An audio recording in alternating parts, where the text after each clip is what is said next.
Cenk Uygur. He's a friend of mine, okay? He's host of the Young Turks. He says that there is violence, but that we're not calling it straight, and that a pro-Israeli media is fomenting tension, covering for what the reality is. He tweeted this today. Almost everyone in American media hates Muslims and anyone who dares to support them. That certainly doesn't go for me. You will see it with your own eyes as everyone will make excuses for this vigilante violence. I make no excuses for any violence. Anyone who is violent is not a protester. They are a criminal. As long as they are attacking people who support Muslims, they'll be protected by the media. Again, not the case here. But, Cenk, it's good to have you. Where do you see this being done, and whom do you blame? Yeah, Chris, look, I've never disagreed with you more than I do today. There's one massive act of violence that has happened in these protests nationwide, and that happened last night at UCLA when extremist pro-Israel vigilantes attacked the students at UCLA. That was more violence than all the peace protests combined. Now, do you see wall-to-wall coverage about that? No, my tweet was perfectly accurate. And right now, there's just a lot of cover for that. And instead, what I'm seeing on cable, and I got to be honest with you, Chris, and that's why I said I've never disagreed with you more, this entire setup made it seem like the pro-Palestinian, pro-peace side is the one that's doing the violence, when in fact the biggest violence came from the other side.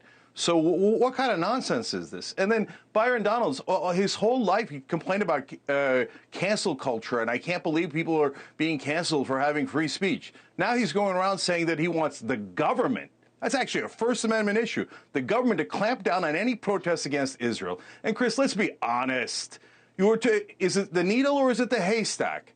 You find the needle on something you want to attack, something that's 1% or 0.1% of the protests, and then you make it seem like it's the haystack. Oh my God, they're all terrible anti-Semites who are violent. Right.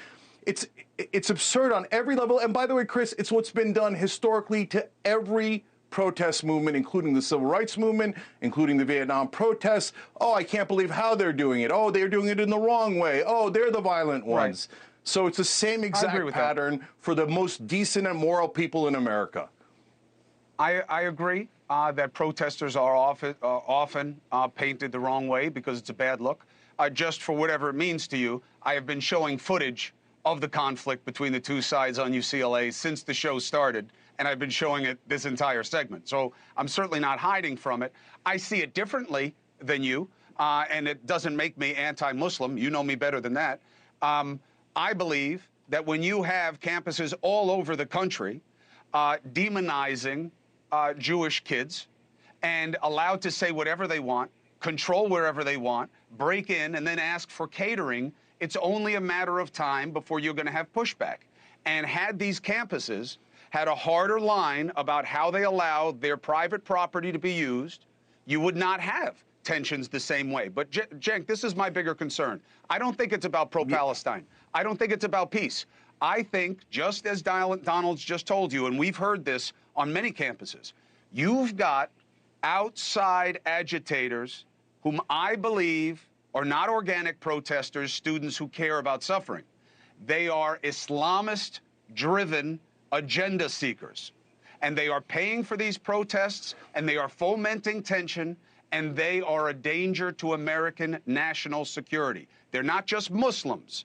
They are extreme Islamists. So, but Chris, I don't know where you're getting this from. Honestly, can you, because if you've got an article, you've got some sort of facts. I mean, hold on. You said that it was Muslim Brotherhood before. You got any facts on that? Yeah. I see a foreign government funding almost all of our politicians. That's Israel. And now you guys turn it around and pretend that the foreign forces are actually helping the peace movement? Not a lot of foreign forces help a peace movement. No. You think I'm funded by Israel? All the politicians are definitely funded by Israel. No, I don't think you are, Chris. Listen to what I'm saying. You know that AIPAC is going to spend $100 million on this election. You know that the #1 donor to Joe Biden in his career is AIPAC. #1 donor to Mike Johnson is AIPAC. #1 donor to Hakeem Jeffries is AIPAC. Wow. And then to pretend as if Israel is not massively controlling our politicians, and then you think the peace protesters, these kids, are being controlled by Muslim Brotherhood, that's a terrible smear, man. I hope you've got facts to back that up.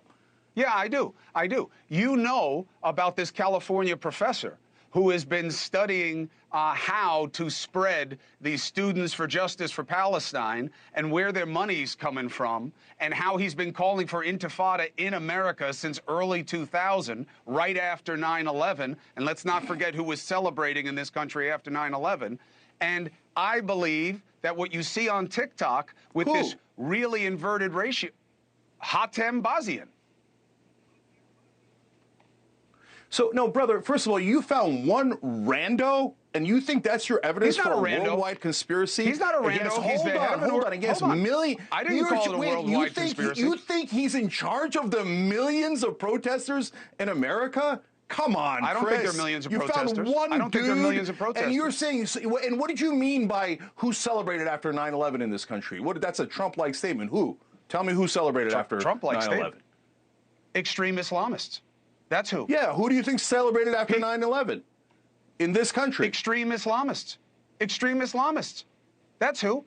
Hey, thank you for watching. Please go to newsnationnow.com, newsnationnow.com, and you can find News Nation on your television provider. And don't forget to click the red subscribe button down below. Then you will get more of News Nation's fact-driven coverage.